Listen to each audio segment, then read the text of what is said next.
Hello, welcome to Question Answer, episode 21. This should be a fairly interesting one, as it's covered a topic that I myself haven't really come across, or at least a bunch of training systems I haven't come across. The question comes from Jasden Blankenship via email. Apologies if I mispronounced your name. What are your thoughts on speed of sport stroke marinovich style training systems?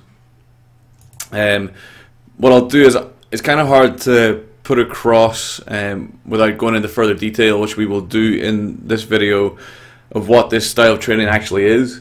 Basically, it involves a lot of proprioception work, a lot of gimmicks, and some plyometrics to claim to be velocity and sport-specific training methodology. Basically, the two main ones that I'll show you will be the speed of sport, which I'll link below, and the sports science lab. That's in our facility. And I'll link their two videos, and you'll be able to see the kind of training that they actually do. I don't want to make this a complete bashing session, although we'll get into it as we go. But what I've done is I've read around the area, so I have a reasonable understanding now of what their kind of, well, at least from what I can garner from the websites and their videos, what their training philosophies are. And what I'm going to try put across in this video is how some people might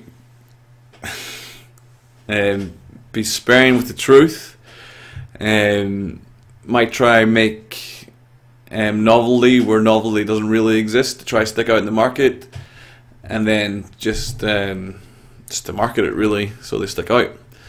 Anyway, so this is from the Speed of Sport website, from their training science URL. I'll leave it in the description. What I'm going to do is I'm just going to read through it. It's not too long, so it shouldn't take ages, and just commentate as I go. Training science. The methods of training we can accurately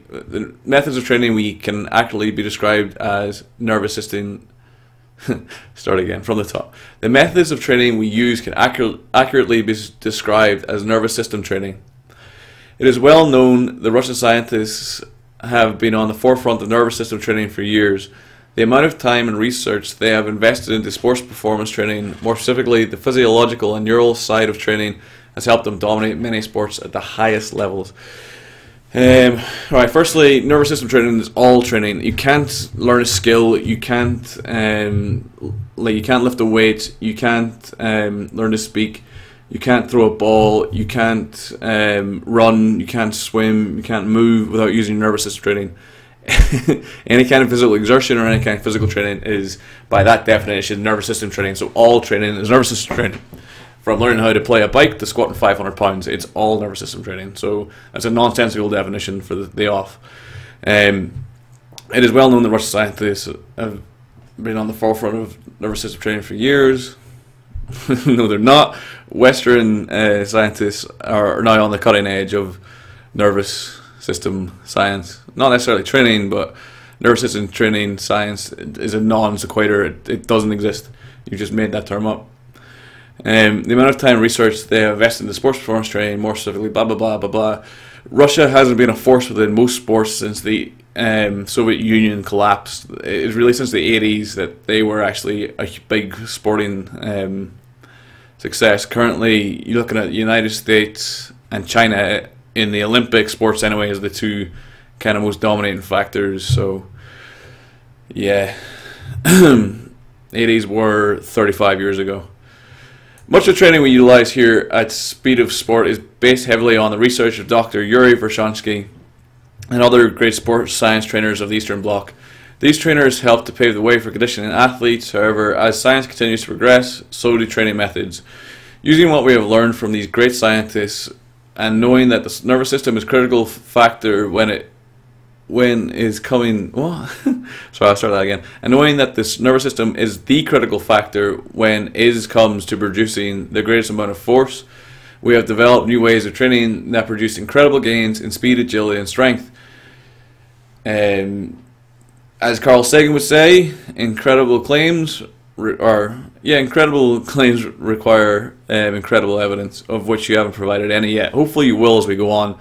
Because saying that you produce incredible gains in speed, agility, and strength without backing it up with any kind of, at least some anecdotal evidence as of what you've done to someone's 30-meter time, or what you've done to someone's squat or bench press using your training methods, or if you don't want to, you want to use a more functional measure of strength, then how you've affected their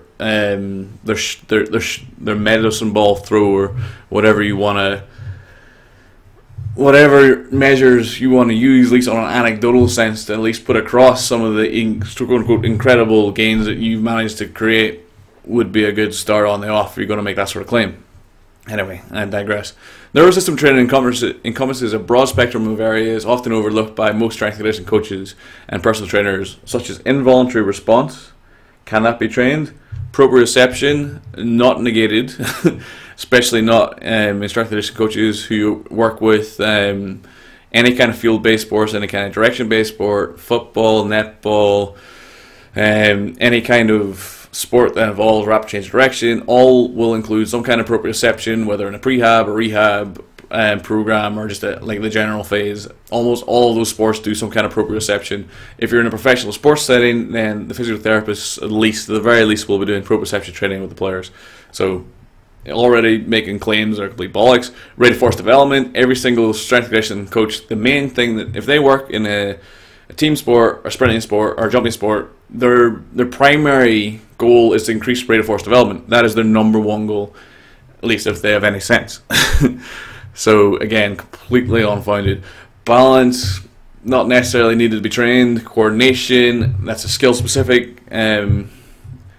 Like any kind of coordination is task specific and skill specific. Does general coordination training affect that? Don't know, fairly spurious to say otherwise. Focus, again, that's mental preparation, and we do train those sort of things, but we have professionals who do that for us. Timing, in what sense? Neuromuscular efficiency, all strength and conditioning. Two of the primary things strength and conditioning does, and that is maximal strength training and endurance training. It increases neuromuscular efficiency. So if you look at any research on endurance runners in sport, you'll see that plyometrics training, strength training, or any of these kind of primarily strength training or heavy resistance training, and primarily plyometrics have been shown to improve running economy, which is down to neuromuscular efficiency. Because if someone's stronger, or someone's increased the stiffness of the joints, when they're running, it costs them less metabolic energy to move in the same manner as they would have done before.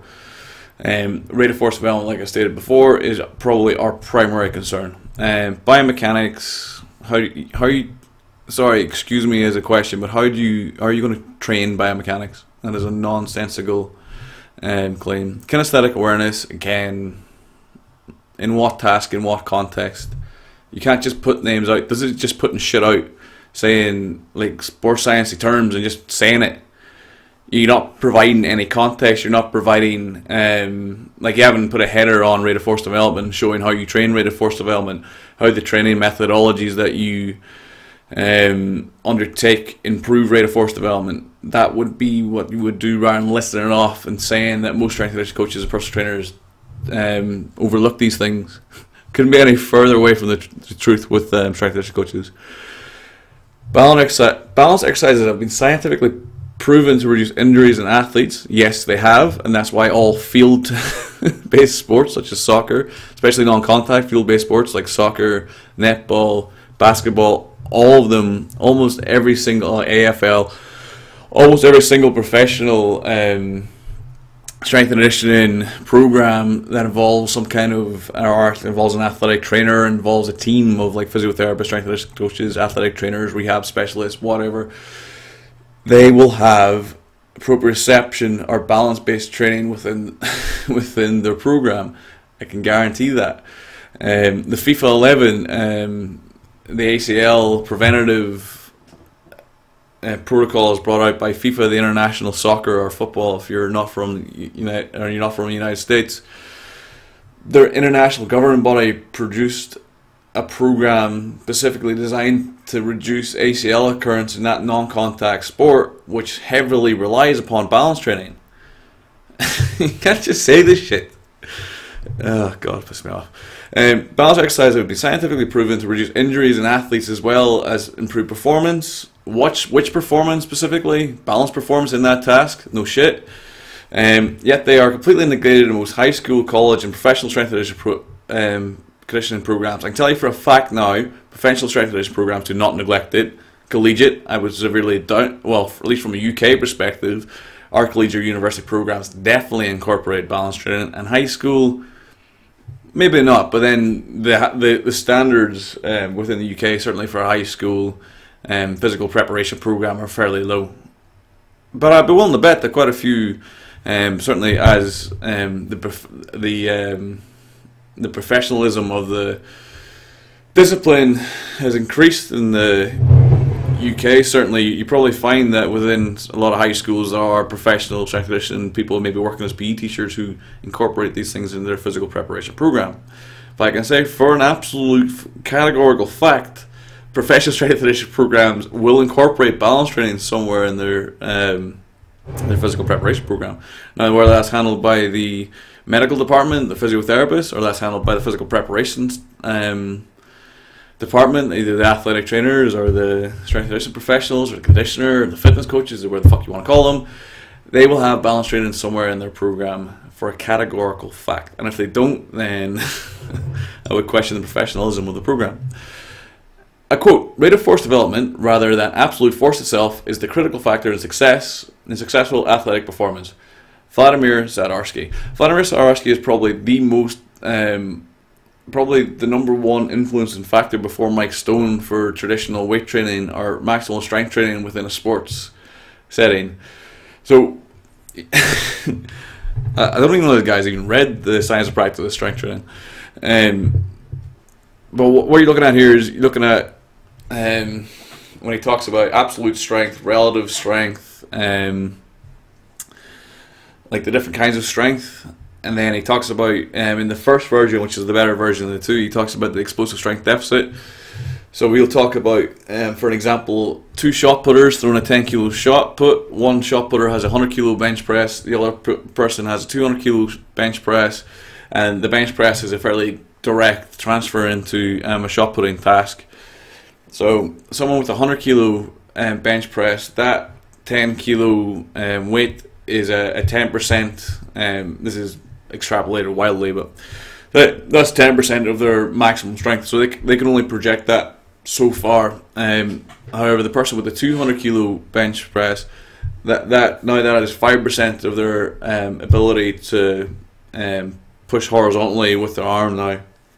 So that means that 10 kilo shot has moved further down the vertical velocity curve, which means it requires that shot putter less force to move that object. Therefore, they can move that object at a higher velocity, increasing their throwing performance.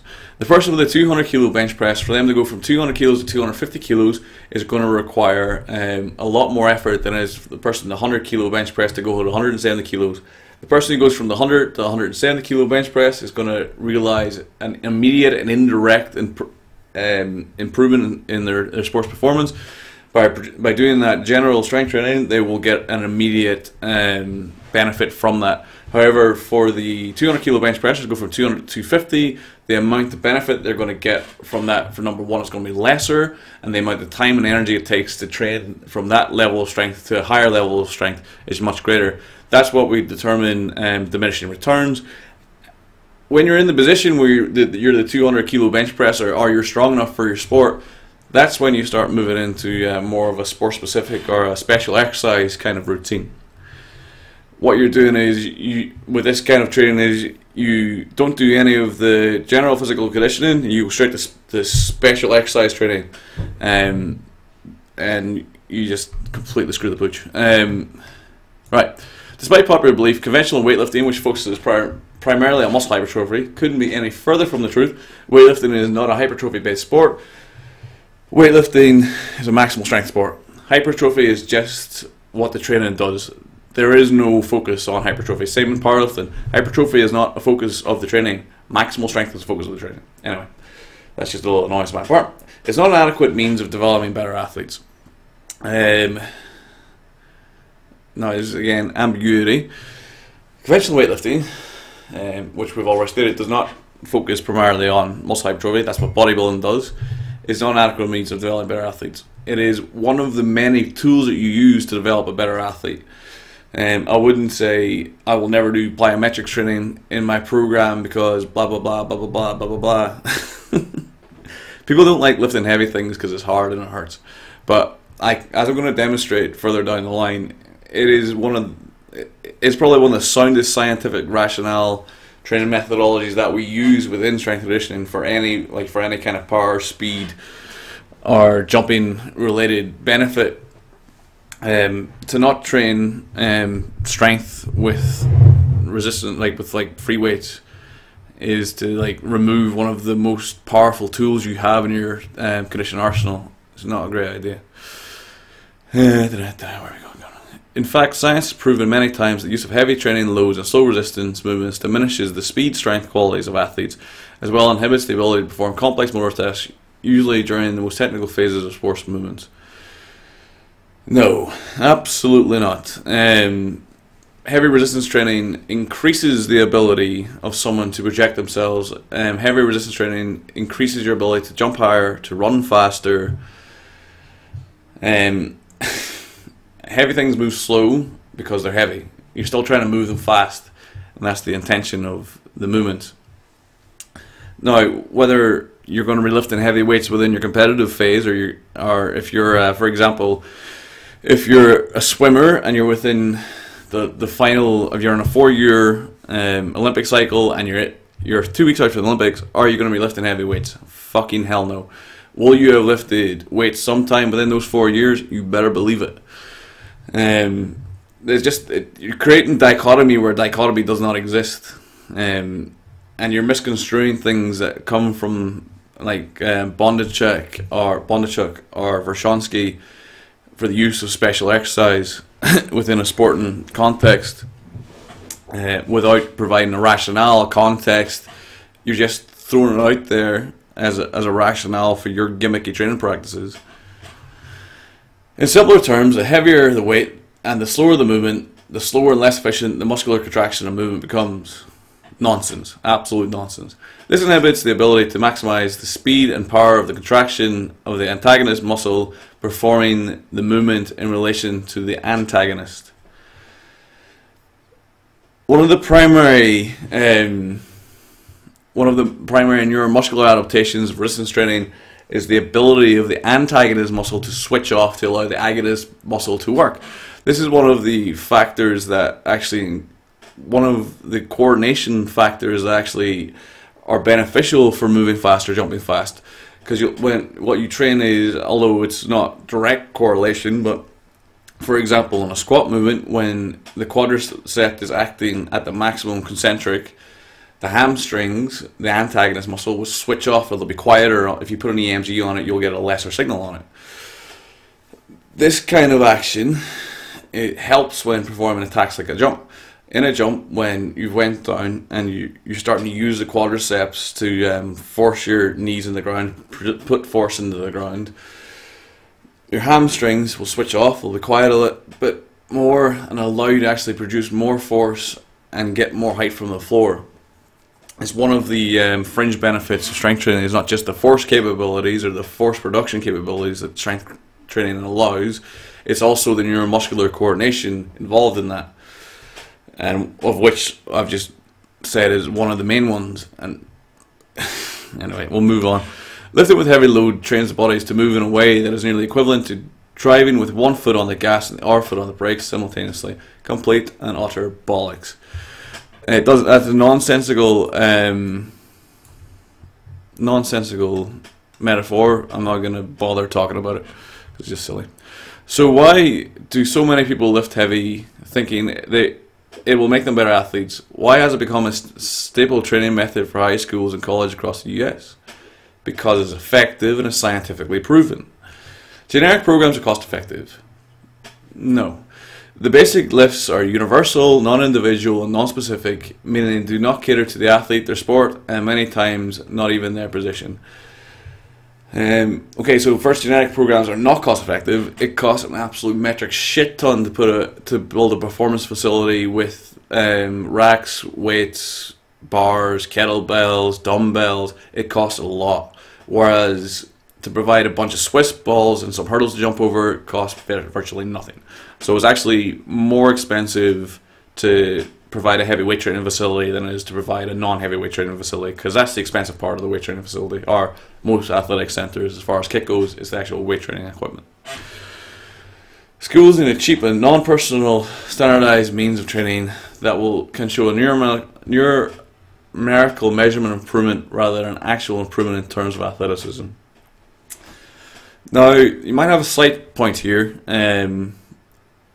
If you want to, so I'll tell you what, you want to come with one person and deliver a fully individualized program to a bunch of 45 athletes and coach them all the movement standards that you want. You go ahead and you do that. You do that with the amount of hours you have on the weekend. Come back and tell me when you can't do it, because it's just it's a physically impossible task to do that. That's why you have other coaches, of course, but like, you're just using dichotomy again. You're putting a straw man argument up constantly. That strength and conditioning coaches are somehow a bunch of lazy assholes who just want to put a generic program for everybody, so they can sit back, eat donuts, and watch everyone fuck themselves up and get slow lifting weights. Completely not the case. Just a straw man argument to make your system sell. Anyway. And then let's show a numerical measurement of improvement. Yes. How can you tell someone's been improving on anything if you don't have an objective marker of it? Right, we'll do a bunch of these random shitty exercises, and then we'll see what your improvement is in terms of athleticism. No. just no. That's the rule of the sport-specific coach. The sport-specific coach will look at someone like a boxer, look at their performances, and determine from one a sporting, like from just a technique background, what they need to do to become better at what they're doing. From a tactical, like for a football team, tactically the coach will understand where they went wrong. Was that defender out of system? Was that attacker did that attacker not follow the play directly?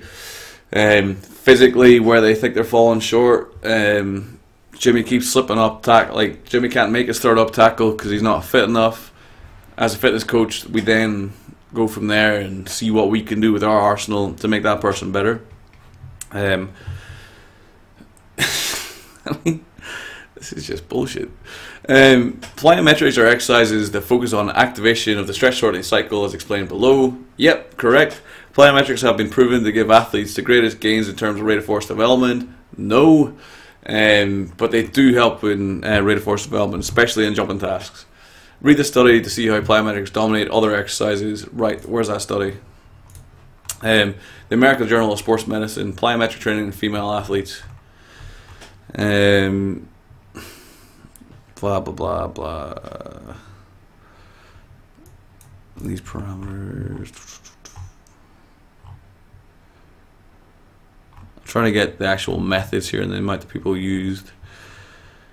So 11 female subjects. So you're going to use one study published in the American Journal of Sports Medicine done on 11 athletes to show the how plyometrics dominate all other exercises.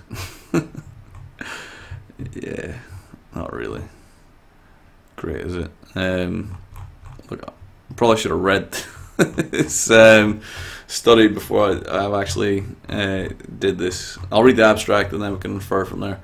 The purpose of the study was to test the effect of a jump training program on landing mechanics and lower extremity strength in female athletes involved in jumping sports. These parameters were compared before and after testing with both these with those of male athletes. The program was designed to decrease landing forces by teaching neuromuscular control of the lower limb during landing and increase vertical jump height. After training, peak landing forces from a volleyball block jump decreased by 22%, and knee abduction and abduction movements, medially and laterally directed torques, decreased approximately 50%.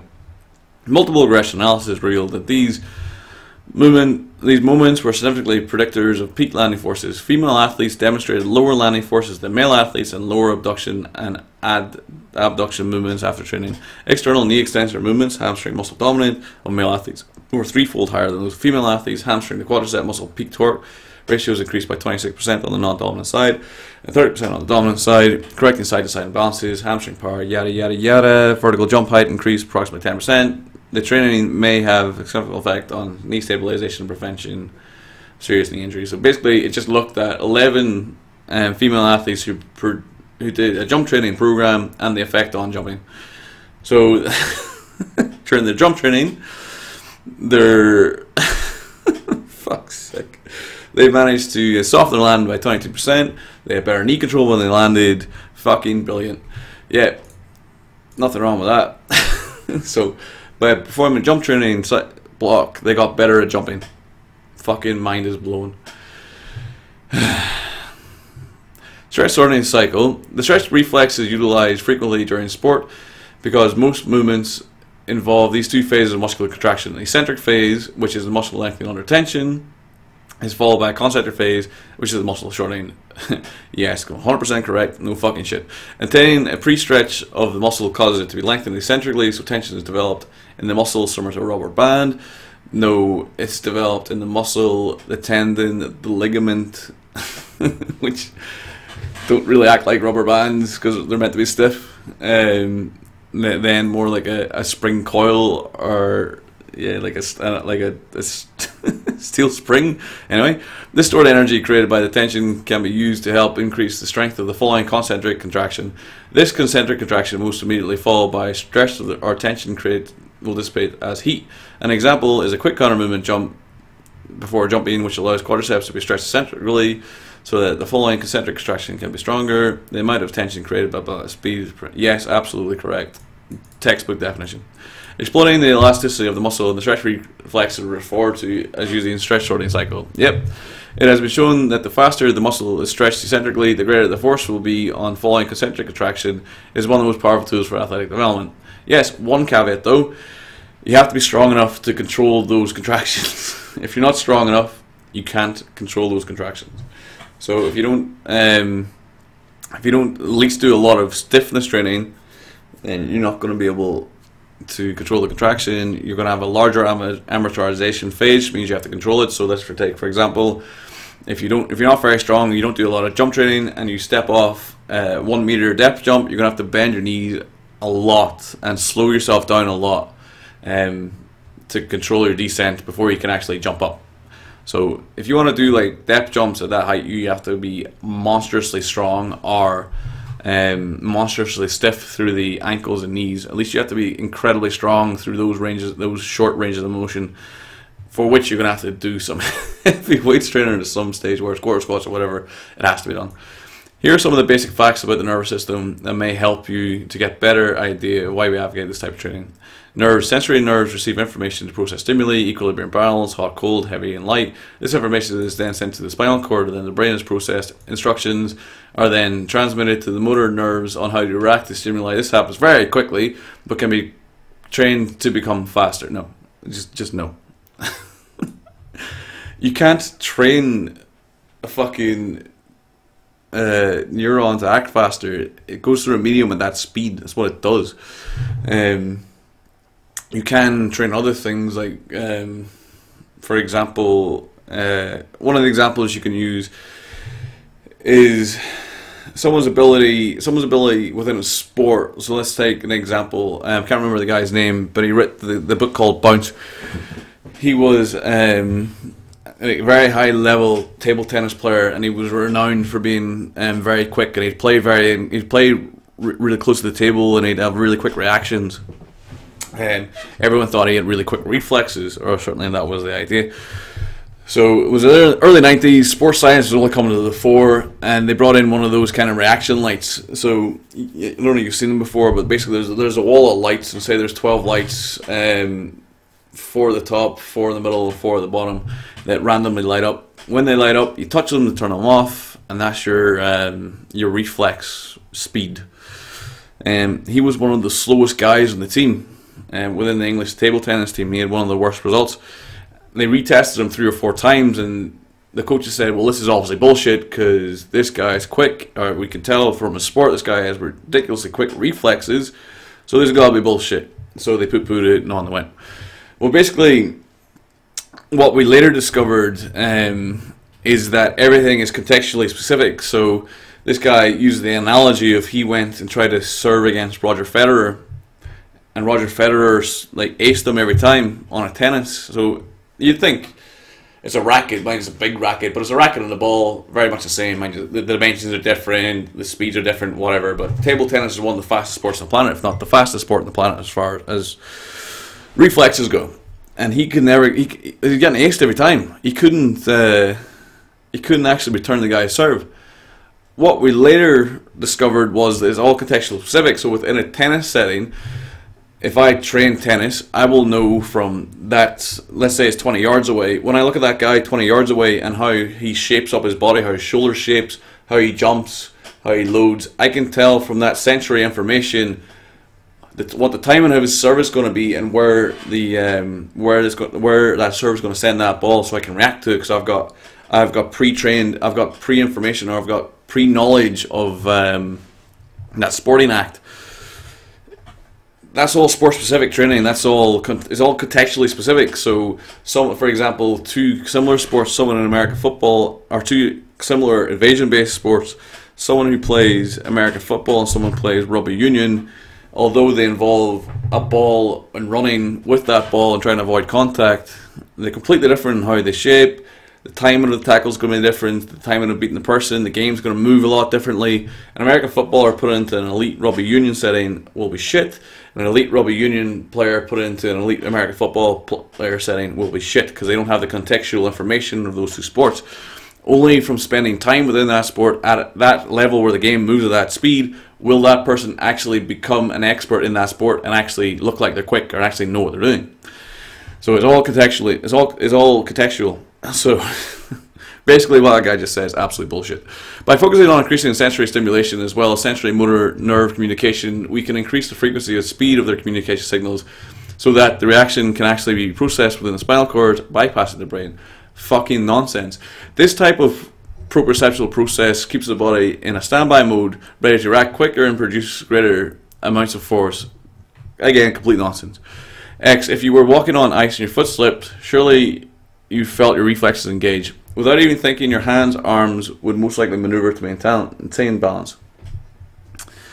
Yep, yes they would. So if I walked on ice, so if I slipped on ice 10 times, would I get better at slipping on ice? Maybe, maybe not. Maybe I'll learn a better braking strategy so I don't break my arm next time I slip and fall. What you will do though is you walk on ice, then you'll get better contextual information. You'll know that you can't project your center of mass too far outside your base of support, or it's going to slip on your ass. You'll know that you have to stay within your base of support, so you'll start walking short and choppy rather than taking long ass strides on ice. Because what a long ass stride does is it projects your force well outside your base, which means that you're going to slip. Whereas if you take short stoppy steps, like you see people walking on ice, then you'll stay within your base of support the entire time and you won't slip and fall. That's where you'll learn. You'll have better contextual information. You're not going to change the speed at which your nervous system reacts. Anyway, the nervous system controls the speed at which people can maximally contract the muscle and produce force, otherwise known as rate of force development. I'm not even going to go into that. That is a wholly complex topic that involves the limit of the force, whether you're acting on an external object or not, whether you're acting on your body weight. It involves a whole load of factors. One of the best ways to increase your rate of force development is to increase your maximal strength, and then that potentiates then your ability to train down the force velocity curve and do power. It's like do your heavy resistance training, do your power training, do your light power training, do your plyometrics, do your medicine ball work, do your sport specific training. That's how it works. Our method focuses primarily on training athletes to develop a higher rate of force than traditional weightlifting. No, it doesn't. Compare a heavy bench press to a light medicine ball throw. A heavy bench press causes muscles to become very tense at the rate at which it produces strongest muscle contraction is very slow. Similar movement with the plyometric medicine ball throw quickly contracts the muscle, at which greater speeds produced a greater amount of force. Recently we tested the amount of force produced by a 300 pound bench press versus the amount of force produced by a 35 pound plyometric throw. The muscular contraction for the 35-pound throw produced over 3 times as much force despite throwing weight almost 10 times less. Continuous heavy training of a muscle to contract at a slow speed will decrease the amount of RFD of the unloaded muscle. Kotz, 1976.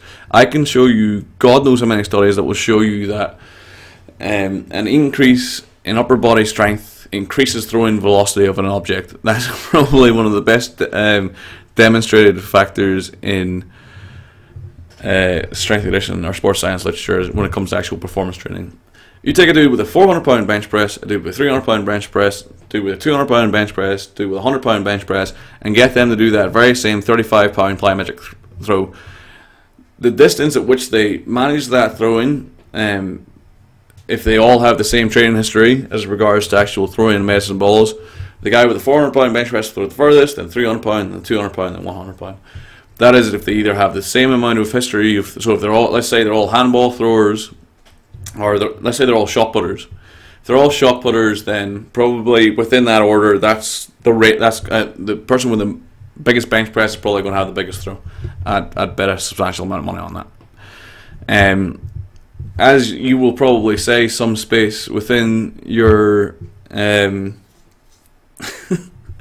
within your body of knowledge, or whatever the fuck you want to call it, you're no doubt going to say at some stage force equals ma. Absolutely correct.